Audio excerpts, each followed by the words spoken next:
दारू ने गोली चलाकर किया हलाक। संजय कुमार बैंक के सिक्योरिटी गार्ड के बतौर कर रहे थे काम। आबाई इलाके में घर की घारत से थोड़ी दूरी पर बने बंदूक बरदारों का निशाना। पुलिस ने हमलावरों की तलाश की शुरू।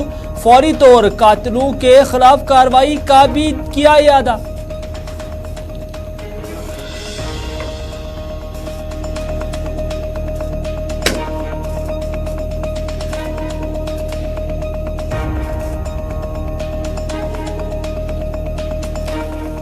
पुलवामा में अकलियत से वाबस्ता शहरी की हिलाकत पर सियासी जमातों ने अफसोस का किया इजहार। आजाद ने कहा 2 साल में जितनी भी टारगेट किलिंग्स हुई हैं कोई भी पकड़ा नहीं गया। महबूब मुफ्ती ने पंडित की हिलाकत हरियाणा में 2 मुसलमानों को गाड़ी में जलाने वाले वाक़े से की मुशाहबत। उमर अब्दुल्ला ने वाक़े को अफसोसनाक दिया करार। तारिगामी ने कहा ऐसे कत्ल की कोई जवाजियत ही नहीं है।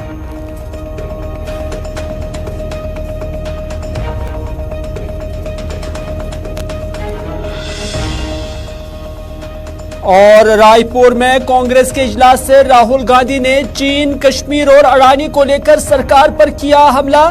कहा मोदी कश्मीर में तिरंगा लहराने में फर्क नहीं समझे। अडानी पर भी सरकार को घेरने की भरपूर कोशिश। वजीर खारजा के चीन से लड़ने में हिंदुस्तान छोटी इकोनॉमी का हवाला देकर कहा यह नेशनलिज्म नहीं बुजदिली है।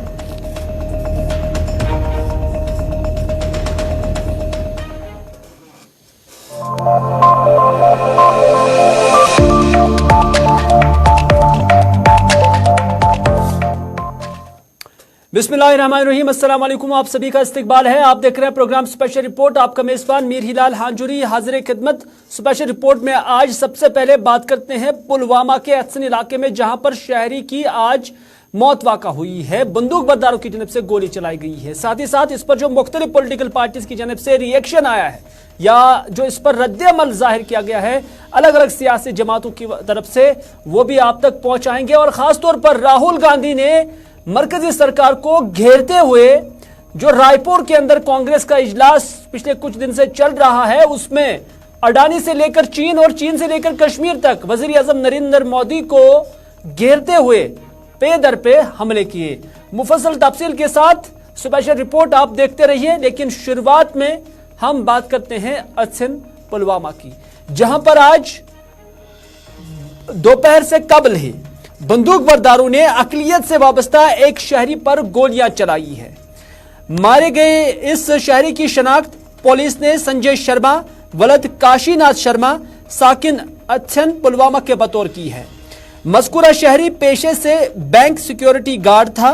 ताहम पुलिस के मुताबिक बंदूक बरदारों ने उस पर उस वक्त गोलियां चलाई जब वो मकामी बाजार में थे। जख्मी हालत में उन्हें अस्पताल ले जाया गया। ताहम वो जख्मों की ताब न लाते हुए दम तोड़ गए। तो इस तरह से जो इससे पहले भी कश्मीरी पंडितों को लेकर एक सिलसिला चला है उन्हें हलाक करने का, वो आज थोड़ी सी मुद्दत के बाद फिर से देखने को मिला है। और इस हवाले से मकामी लोगों के अंदर भी जो है काफी अफसोस और गम पाया जा रहा है। जब ये वाक़ा यहाँ पर पेश आया तो आसपास के जितने भी मुसलमान लोग हैं, हिंदू बिरादरी के लोग हैं, बिला मजहब मिल्लत यहाँ पर लोग आए और इस गम में शरीक हुए। और इस गम में शरीक होते हुए यही कहा गया कि नामालूम बंदूक बरदारों ने एक बार फिर से यहाँ पर इलाके को लहूलुहान कर दिया। और इस तरह से जो लवाहिकीन हैं उनके साथ ताज़ियत पुरसी का सिलसिला आखिरी इत्तला मिलने तक जारी था। मकामी लोग भी काफ़ी गमज़दा थे, गमगीन थे। और मकामी लोगों का ये कहना है कि ये हमारे साथ बरसों से यहाँ पर रह रहे हैं, तकरीबन 40 साल में कुछ भी नहीं हुआ था। 40 साल से हम एक दूसरे के घर आते जाते हैं, कोई थ्रेट नहीं था, किसी तरह से किसी ने धमकाया भी नहीं था। अलबत्ता उनकी गहरत से 200 फुट दूर ये वाक़ा पेश आया। यानी जो इस पंडित जो मरहूम है संजय कुमार जिसकी शनाख्त की गई है, उसके घर से जो मकामी लोगों का कहना है कि सिर्फ 200-250 जो फुट के दूरी पर जब वो बाजार की तरफ जा रहे थे उस पर हमला हुआ है और उसकी मौत वाक़ा हुई है। संजय कुमार जब जख्मी थे तो पूरे इलाके के लोग खून देने के लिए अस्पताल निकले थे, यह मकामी लोग कहते हैं। उनका कहना है कि ये उनका भाई था, वो कोई इसमें ये तमीज नहीं करते हैं कि ये किसी दूसरे समाज से था, किसी दूसरे मजहब से था, बल्कि जब उन्होंने सुना कि संजय कुमार जख्मी हुए हैं तो वो गाड़ियों में चले गए अस्पताल की, कहीं उसको खून की जरूरत तो नहीं पड़ेगी, यह मकामी लोगों का कहना है। मकामी लोग क्या कुछ कहते हैं, बेहतर है कि हम उन्हीं की जुबानी सुनते हैं।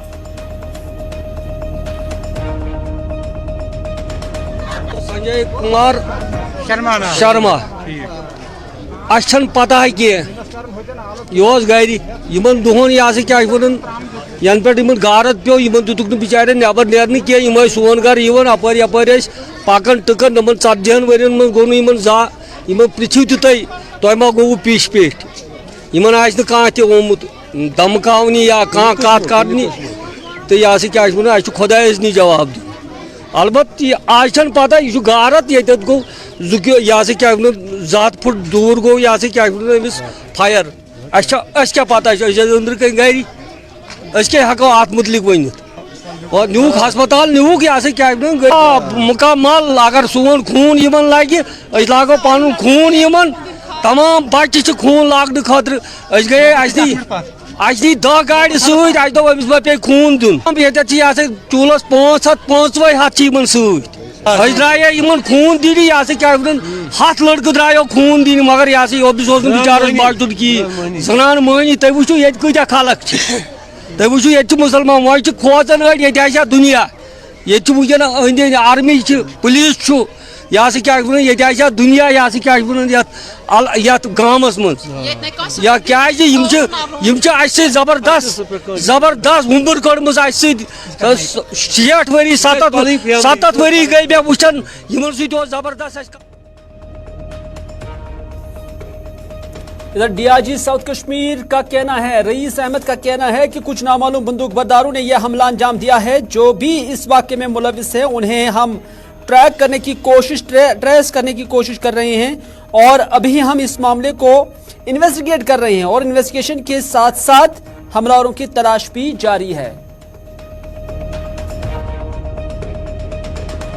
यहाँ पर जो है ये हमारी कम्युनिटी के जो मेंबर हैं संजय शर्मा जी, इनके ऊपर कुछ नामालूम बंदूकबाजों ने जो है और दहशतगर्दों ने ये प्लान करके ये अटैक किया है और इसमें हमारे पास जो अभी तक इंफॉर्मेशन मिली है उसको हम शिफ्ट कर रहे हैं और जो टेररिस्ट इसमें इन्वॉल्व हैं उनको हम ट्रैक डाउन कर लेंगे जल्दी और उनको न्यूट्रलाइज कर देंगे। देखिए जितने भी इंसिडेंट्स हुए हैं उसमें हमारी कड़ी तफ्तीश जो है वो चल रही है और इसका नतीजा यही होगा कि जो टेररिस्ट हैं उनको न्यूट्रलाइज कर लिया जाएगा और जो इनके ये नापाक मंसूबे हैं इनको हम कतई कामयाब नहीं होने देंगे। और सर जो माइनॉरिटीज़ हैं उनको भरोसा दिलाने के लिए मजीद कुछ सिक्योरिटी के इंतजाम किए जाएंगे, कोई नाके वाके लगाए जाएंगे? देखिए जैसा कि आप जानते हैं कि यहाँ पर भी हमारे पास जो है सिक्योरिटी के इंतजाम थे और ये किस सर्कमस्टांसेस में और किस हिसाब से हुआ वो इन्वेस्टिगेशन का पार्ट है और इन्वेस्टिगेशन जैसे ही सामने आती है अनरेवल होती है उसी के हिसाब से हम जो है इंतजाम पता करेंगे। किलिंग पुलवामा के अंदर हुई है लेकिन गुलाम नबी आजाद का पहला रिएक्शन आया है। गुलाम नबी आजाद ने कहा कि ऐसे वाक़ात तशवीशनाक भी है और अफसोसनाक भी है। उन्होंने ये भी कहा क्योंकि उन्होंने सरकार पर कहीं ना कहीं उन्होंने इल्जाम लगाया है। उन्होंने कहा कि आज तक 30 सालों में जितनी भी इस तरह की हलाकतें हुई हैं उन हलाकतों में किसी न किसी शख्स को पकड़ा गया है, जो उसके मुजरिम था उसे पकड़ा गया है, लेकिन 2-3 सालों के अंदर किसी को भी पकड़ा नहीं जा रहा है। एक गुलाम नबी आजाद की जो सीरियस एलिगेशंस है वो सरकार पर है। उनका कहना है कि पिछले 2-3 सालों के अंदर जो किलिंग्स हुई हैं उसमें किसी भी शख्स को नहीं पकड़ा जाता है। आखिर वजह क्या है? गुलाम नबी आजाद क्या कुछ कहते हैं, आइए देखते हैं। किसी की भी किलिंग हो और खास तौर से टारगेटेड किलिंग हो, ये तशवीशनाक भी है और कंडेमेबल भी है। इसको कंडेम करते हैं। कोई भी टारगेटेड किलिंग हो किसी की, चाहे वो कश्मीरी पंडित की हो, मुस्लिम की हो, सिख की हो, जम्मू वाले की हो, कश्मीर वाले की हो। और सबसे बड़ी दुख की बात यह है, मैं कई बार कह चुका हूँ पिछले साल भी, कि जितने भी किलिंग हुई हैं पिछले 30 साल में कोई न कोई किलर पकड़ा गया है। इस टारगेटेड किलिंग में आज तक एक आदमी 2 साल में नहीं पकड़ा गया। ये सबसे ज्यादा तशवीशनाक है।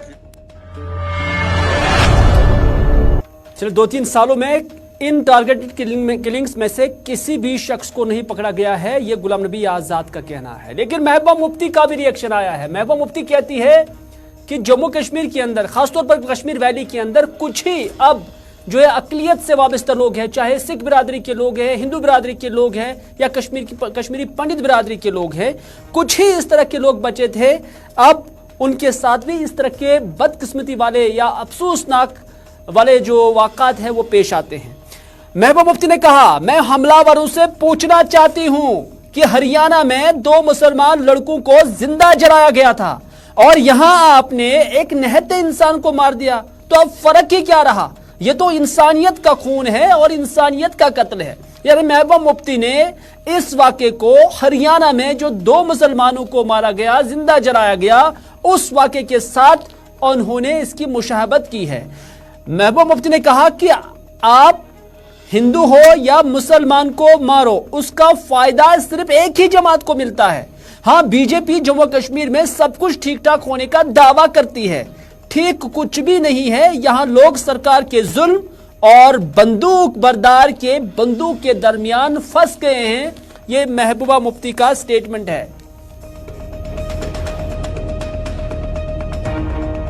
इस इंसिडेंट की जितनी मजम्मत की जाए वो कम है। अब हमारे पास कुछ भी नहीं है, बचे कुछ हमारे कश्मीरी पंडित, कुछ हमारे सिख भाई और ये जो कुछ कश्मीरी स्पीकिंग हिंदूज जिन्होंने बहुत मुश्किल हालात में भी कश्मीर को नहीं छोड़ा, यहीं पर रहे हमारे साथ, और आज उनके साथ ये इतना बड़ा हादसा हुआ। मैं पूछना चाहती हूँ उनसे जिन्होंने इस हादसे को अंजाम दिया कि आप देखिए हरियाणा में 2 मुसलमान लड़कों को जिंदा जला दिया गाड़ी में, और यहाँ आपने एक निहत्थे इंसान को आपने मार दिया, उसको गोली मार दी आपने। तो फर्क क्या है? ये तो इंसानियत का खून है, इंसानियत का कत्ल है। इससे क्या फायदा होता है? हिंदुओं को मारो, मुसलमानों को मारो, सिर्फ एक जमात का फायदा होता है, उसका एजेंडा चला रहे हैं ये। तो इस तरह से यहाँ पर जो बीजेपी दावा करती है कि यहाँ सब कुछ ठीक ठाक है, ठीक ठाक कुछ नहीं है, बल्कि यहाँ जो हमारे कश्मीरी पंडित भाई हैं या सरदार हैं या जो ये हिंदूज हैं माइनॉरिटी में, इनकी मौजूदगी को बताया जाता है पूरी दुनिया को कि ये जी यहाँ सब कुछ ठीक ठाक है। यहाँ कुछ भी ठीक ठाक नहीं है। एक तरफ से सरकार की जातियाँ चल रही है, जुल्म चल रहा है, और दूसरी तरफ से मिलिटेंट की बंदूक, और बीच में लोग फंस गए हैं। हम इसकी मजम्मत करते हैं और हमारी तमाम जो हमदर्दियाँ हैं इस खानदान के साथ हैं। इस इंसिडेंट की जितनी मजम्मत की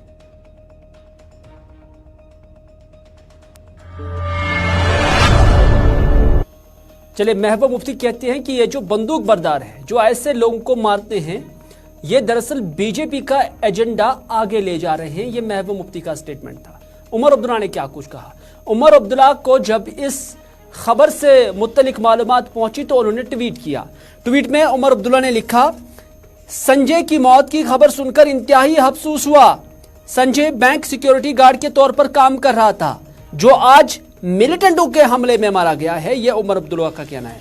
उन्होंने कहा कि मैं इस हमले की बिलाशुबा मजम्मत करता हूं और लवाहिकीन के साथ ताजियत का भी इजहार करता हूं। ये जम्मू कश्मीर नेशनल कॉन्फ्रेंस के कारगुजार सद उमर अब्दुल्ला का ट्वीट है।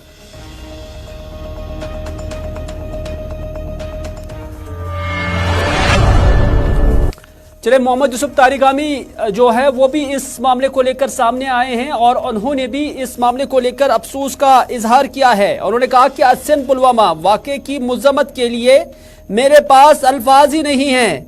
यह दर्दनाक भी है और शर्मनाक वाक़ा भी है। नहीं मालूम कि कैसा हुआ, क्योंकि इस तरफ कहा जाता है कि सब कुछ ठीक ठाक है और दूसरी जानिब ये वाक़ात हो रहे हैं। ये तारिगामी का कहना है।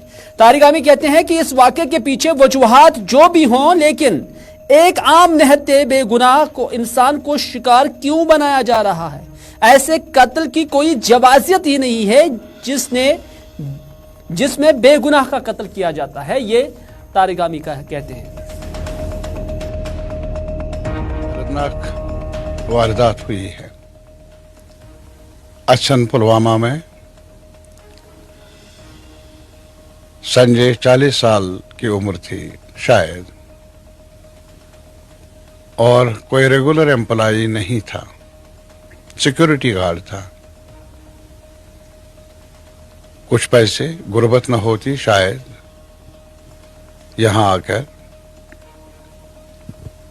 मामूली उजरत पर काम नहीं करता, घर के हालात ने मजबूर किया होगा और यहां से लाश ले गए।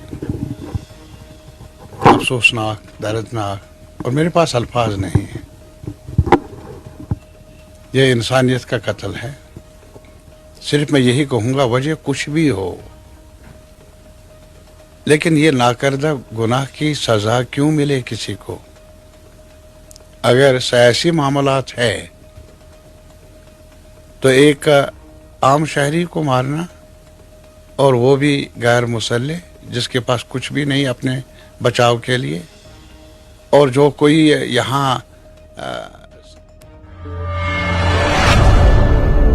इधर पीपल्स कॉन्फ्रेंस के सूबाई सदर खुर्शीद आलम ने क्या कुछ कहा है, आइए वो आप तक पहुंचाते हैं। दौनाक वाक़ा है। रियासत जम्मू कश्मीर और बिलखसूस कश्मीरी के माथे पे, कश्मीर के माथे पे एक और बदनुमा दाग। एक गरीब कश्मीरी पंडित जो माइग्रेंट भी नहीं था, एक छोटी सी तनख्वाह पे गार्ड की नौकरी कर रहा था।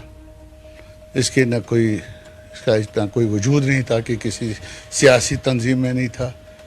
सीधा साधा कश्मीरी गोली का शिकार हुआ। ये जो पागलपंथी चल रही है, मारदाट की, कत्लेआम की, ये हमें शर्मिंदा कर रही है, पूरी कौम को शर्मिंदा कर रही है।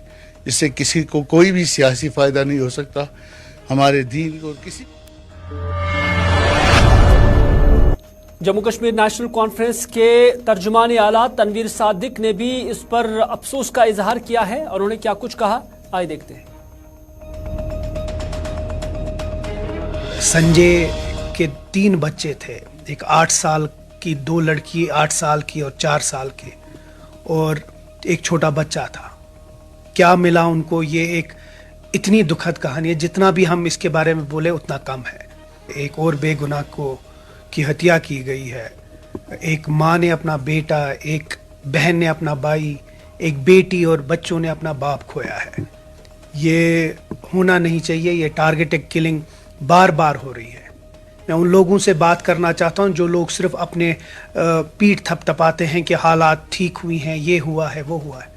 आज जिन लोगों ने ये इतना बड़ा क्राइम किया है उनको तो जेल में जाना चाहिए, उनको तो अरेस्ट जितनी जल्दी हो सके, हमारी अपील होगी उनको करें। लेकिन साथ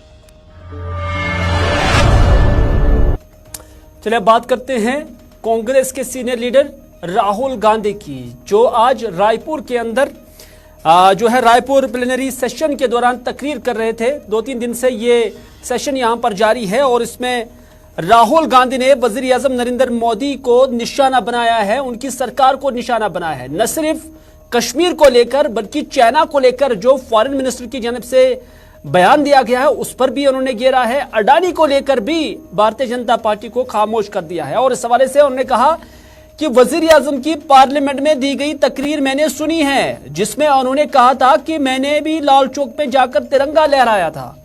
राहुल गांधी कहते हैं कि फिर मैंने सोचा कि भारत के वजीर आजम को शायद बात समझ में नहीं आई। दरअसल वजीर आजम नरेंद्र मोदी ने बीजेपी के 20 लोगों की मौजूदगी में झंडा फहराया था, जबकि राहुल गांधी ने लाखों कश्मीरियों के साथ यह झंडा लहराया है। फर्क यह है कि आप झंडा फेरने की तमन्ना और भावना कश्मीरियों के दिल से छीन ली है, और हमने ये तमन्ना और भावना उनमें पैदा की है। यह फर्क है। हमने किसी को जबरदस्ती झंडा फहराने के लिए नहीं निकाला, बल्कि कश्मीर के लाखों लोग खुद झंडा उठाते हुए हमारे साथ आए हैं। यह फर्क है, ये राहुल गांधी ने कहा है। पार्लियामेंट में मैंने प्रधानमंत्री जी का भाषण सुना, कहते हैं कि मैंने भी जाके लाल चौक में तिरंगा फहराया था। मैं सुन रहा था, मैंने सोचा देखिए हिंदुस्तान के प्रधानमंत्री को बात समझ नहीं आई। बात समझ नहीं आई। नरेंद्र मोदी जी ने बीजेपी के 15-20 लोगों के साथ जाकर लाल चौक पे तिरंगा फहराया। भारत जोड़ो यात्रा ने लाखों कश्मीरी युवाओं के हाथ से तिरंगा फहराया। प्रधानमंत्री को फर्क नहीं समझ आया। हमने हिंदुस्तान की भावना, इस झंडे की भावना जम्मू कश्मीर के युवाओं के अंदर डाल दी। आपने अपने झंडे की भावना जम्मू कश्मीर के युवाओं से छीन ली। यह फर्क है हम और आप में। ये जो झंडा है, ये जो तिरंगा है, ये दिल की भावना है, ये दिल के अंदर से आती है। हमने इस भावना को कश्मीर के युवाओं के दिल के अंदर जगाया। हमने उनसे नहीं कहा कि भैया तुम्हें तिरंगा लहराना है, तुम्हें तिरंगा उठा के चलना है। नहीं, किसी से नहीं कहा। अपने आप आए, हजारों लाखों आए और अपने हाथ में तिरंगा उठा के चले। क्यों चले, मैं आपको बताता हूं। कश्मीरी युवा ने मुझे कहा, मुझे कहता है राहुल जी आज मैं आपके साथ तिरंगा लिए चल रहा हूं। जानते हो क्यों? मैंने कहा क्यों? कहते क्योंकि आपने हम पर और मुझ पर भरोसा किया है। आपने अपना दिल हमारे लिए खोला है और हम अपना दिल आपके लिए खोलेंगे। यह फर्क है। हिंदुस्तान एक भावना है, एक सोचने का तरीका है, इज्जत है, आदर है, मोहब्बत है। और ये जो झंडा है, जो तिरंगा है, इसका इस भावना का ये चिन्ह है। और भारत जोड़ो यात्रा ने इस भावना को पूरे देश में फैलाया है। और यह काम राहुल गांधी ने नहीं किया है, यह काम कांग्रेस के कार्यकर्ता ने किया है, कांग्रेस के नेताओं ने। राहुल गांधी ने न सिर्फ कश्मीर को लेकर बात की, नरेंद्र मोदी को लेकर बात की, बल्कि खारजा वजीर एस जयशंकर को भी उन्होंने निशाना बनाया। खासतौर पर उस बात को लेकर जिसमें उन्होंने एक इंटरव्यू के दौरान कहा था कि हम चाइना के साथ लड़ नहीं सकते हैं क्योंकि चाइना इकोनॉमिकली हमसे बड़ा है और हम चाइना से छोटे हैं। तो उस पर राहुल गांधी ने कहा कि वजीर खारजा साहब ने एक इंटरव्यू में कहा है कि हम चाइना के साथ नहीं लड़ सकते हैं क्योंकि चाइना की इकोनॉमी हमसे कहीं ज्यादा है। राहुल गांधी ने सवाल किया कि क्या अंग्रेजों के खिलाफ लड़ते वक्त अंग्रेजों की इकोनॉमी कम थी या बड़ी थी?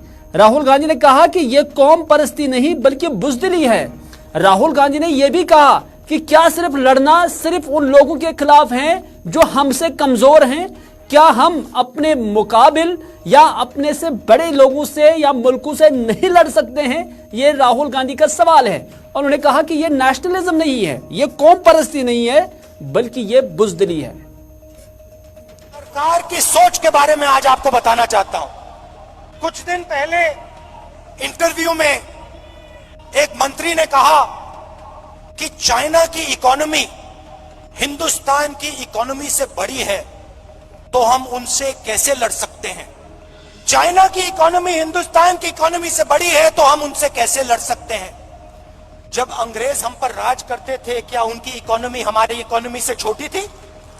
लड़ाई, इसका मतलब जो आपसे शक्तिमान है उससे आप लड़ो ही मत, जो आपसे कमजोर है उसी से लड़ो। इसको कायरता कहा जाता है। सावरकर की विचारधारा अगर जो आपके सामने आपसे तगड़ा है, मजबूत है, तो उसके सामने अपना सिर झुका दो, मत्था टेक दो। हिंदुस्तान के मंत्री कह रहे हैं, हिंदुस्तान का मंत्री चाइना से कह रहा है कि आपकी इकोनॉमी हमसे बड़ी है तो हम आपके सामने खड़े नहीं हो सकते हैं।